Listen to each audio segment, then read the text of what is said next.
In this episode of Man vs. Marriage, we are discussing rebuilding trust. The podcast. How good do you want your life to be?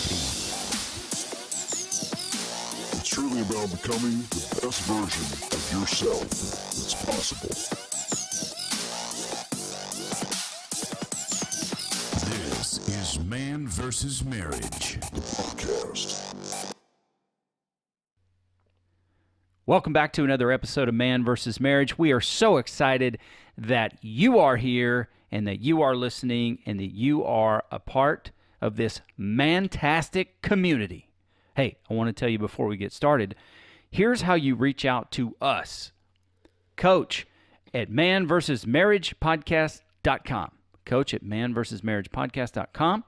And that is V like victory, S like success. It's not all spelled out. You can also reach out to us on Facebook, okay? And that's at MVSM Podcast. And you know what? I'm really, as far as social media goes, I'm huge on Instagram. Find me, Quincy_Moran_. That's where it is. And we're starting to put a little more heat into the Man vs. Marriage Instagram. But I love Instagram. So much less drama than Facebook. But we do have a lot of great things on there as far as Facebook goes. So we do connect there. Reach out to us. We love you. We thank you. And I mean it. I haven't even seen your face, but I mean it.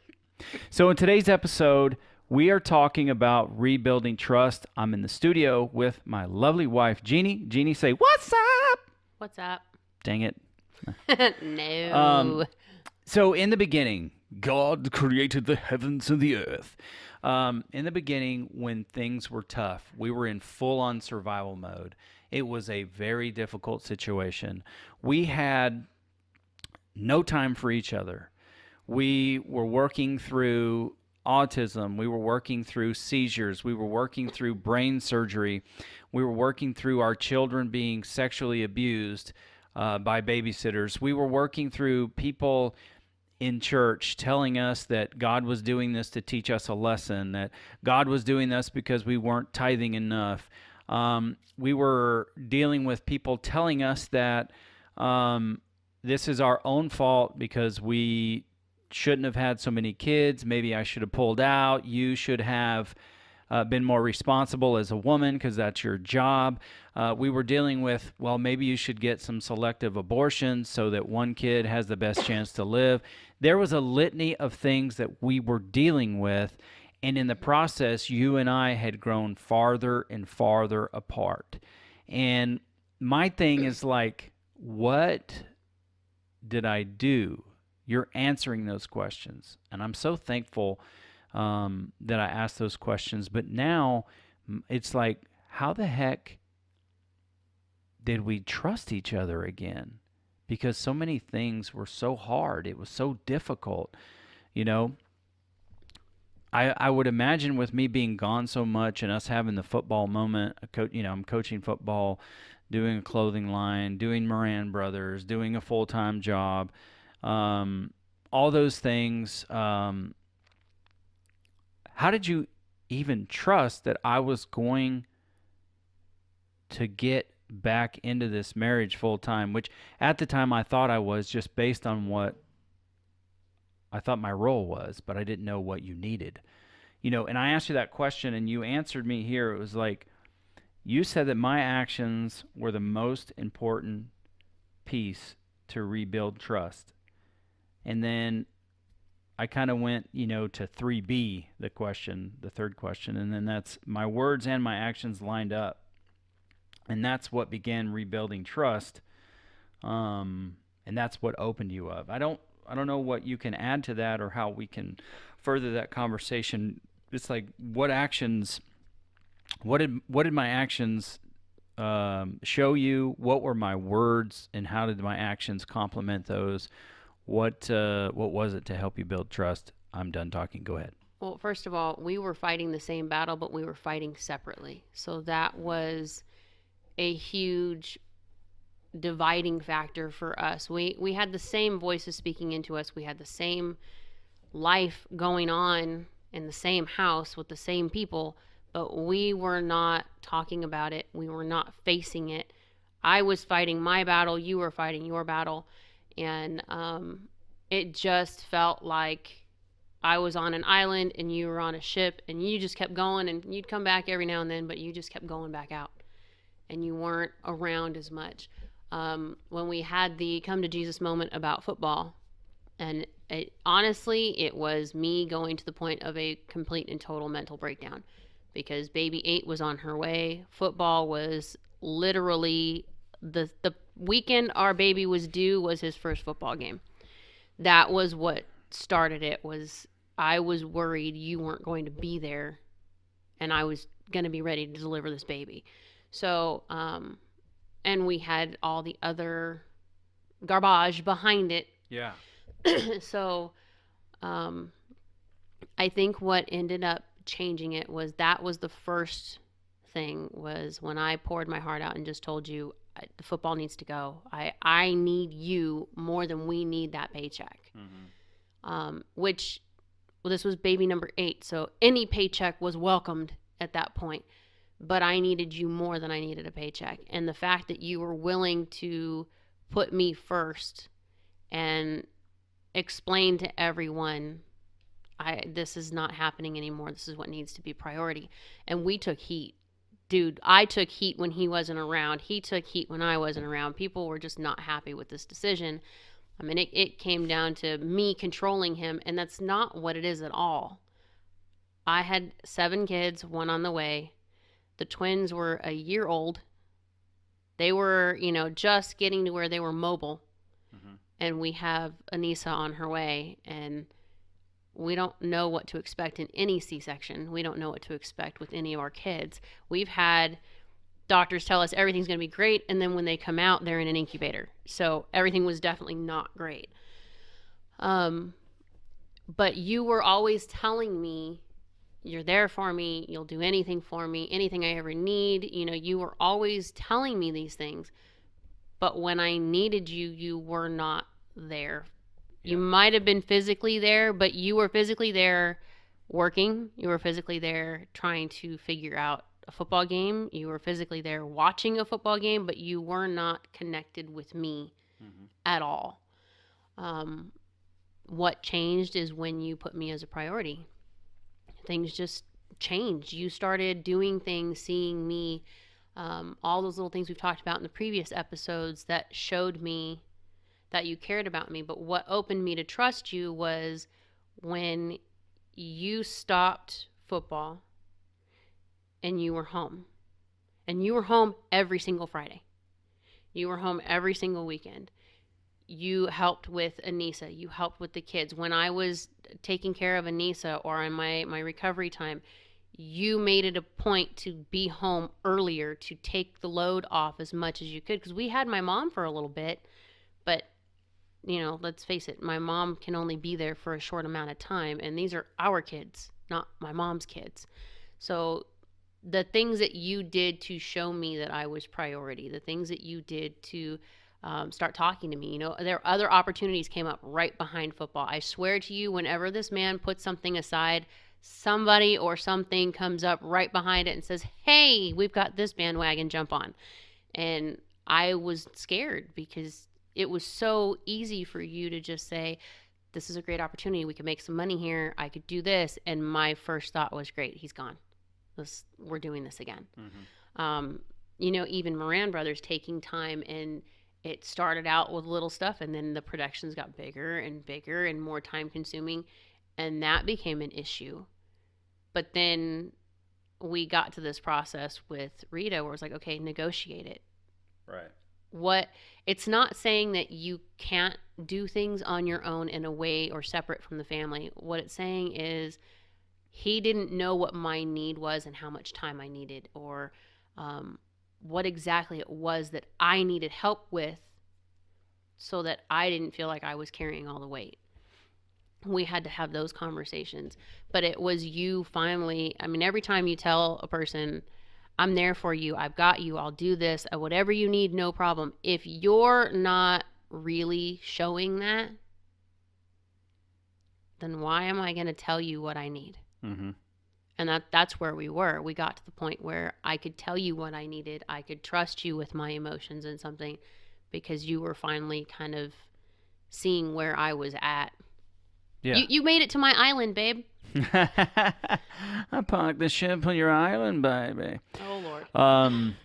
That's last episode. Yeah, that's the last episode. Sorry.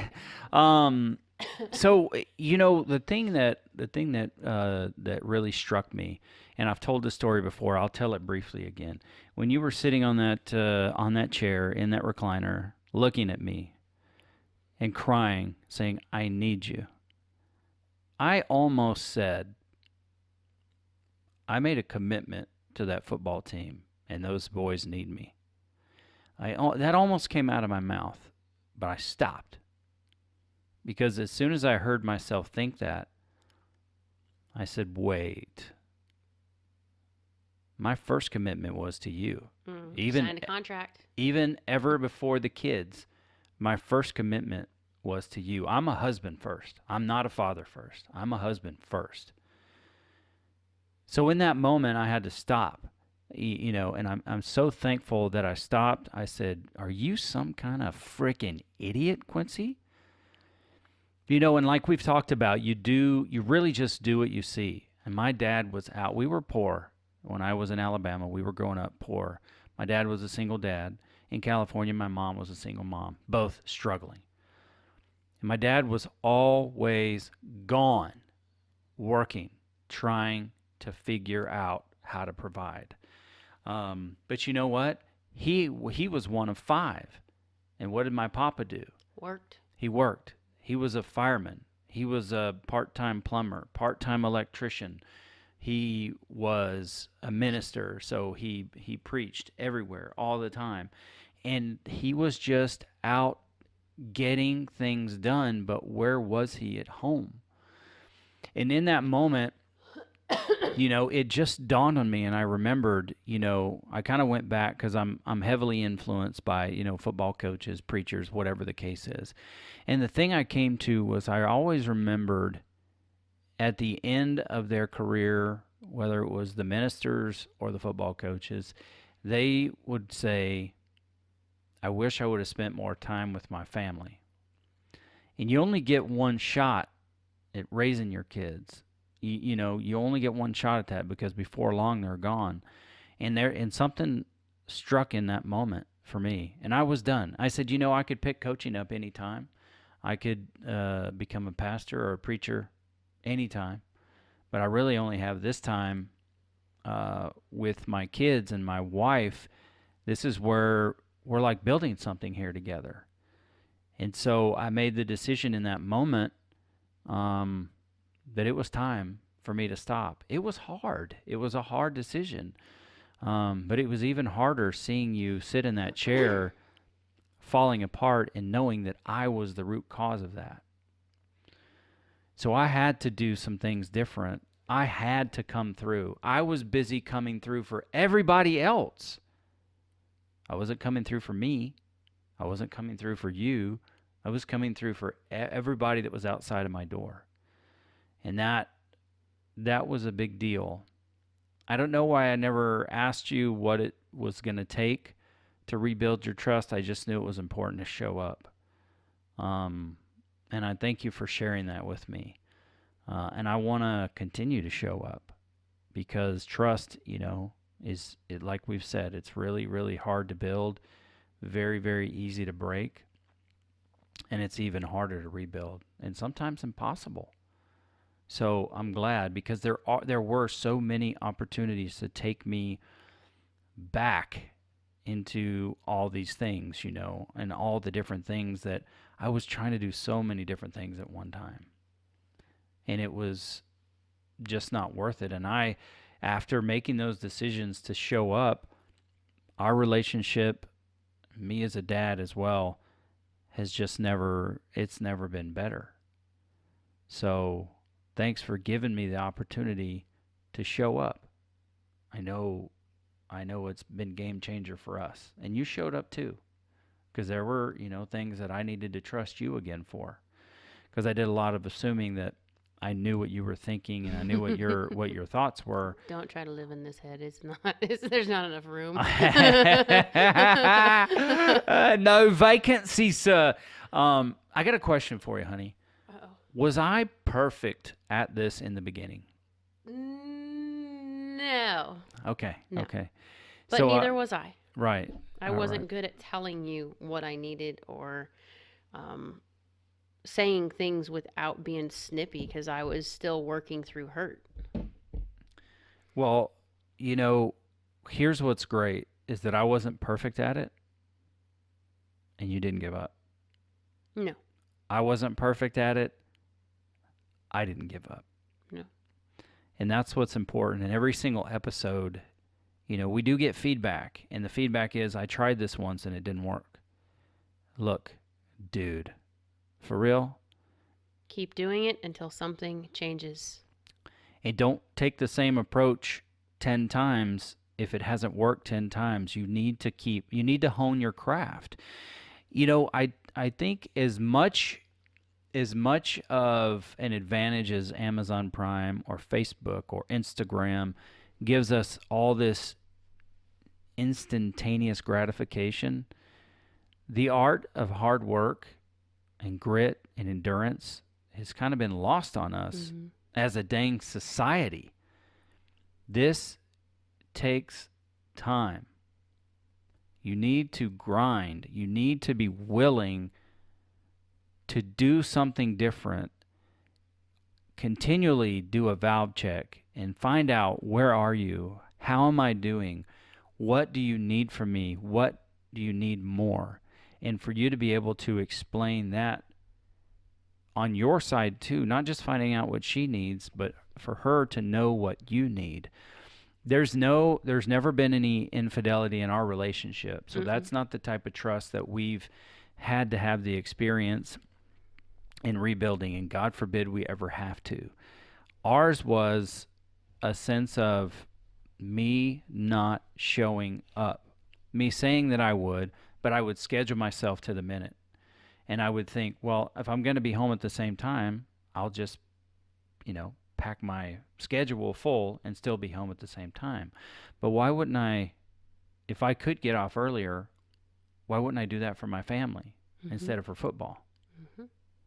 I never saw it that way. That's what it amounted to. If you can change things to accommodate other things, going somewhere, being at somebody else's house, coaching a sport, whatever it is, but you don't take the same effort in making that time for home or your wife or your kids, I would suggest reevaluating that and taking a look at it, because that says something, whether you intend for it not to or not. It says something to your spouse. It says something to your kids. Our kids noticed. Our kids noticed a lot.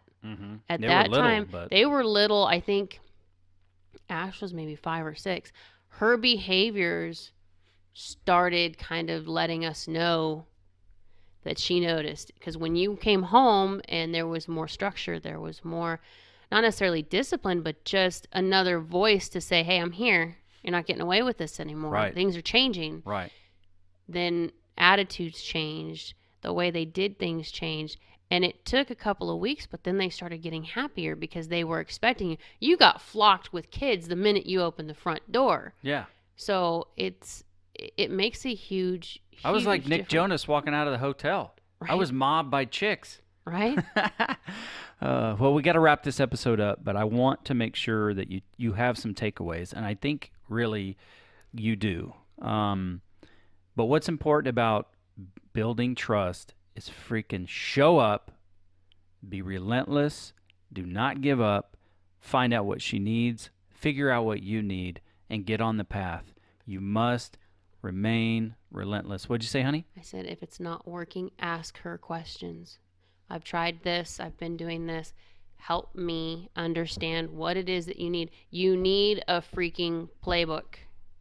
Yeah, and thanks for reminding me, honey. I'm big. Just give me the playbook. If you give me the playbook, I'm going to run every play meaningful, intentional, because I I do want to make your dreams come true, honey. That's just the way it is. That's what I live for. The laugh, the smile, those beautiful eyes, those sexy looks. Back on track. Okay, let's go. Anyway, guys, thanks for listening. It is great to have you listening to these episodes of us pouring our heart out. You know how to contact us.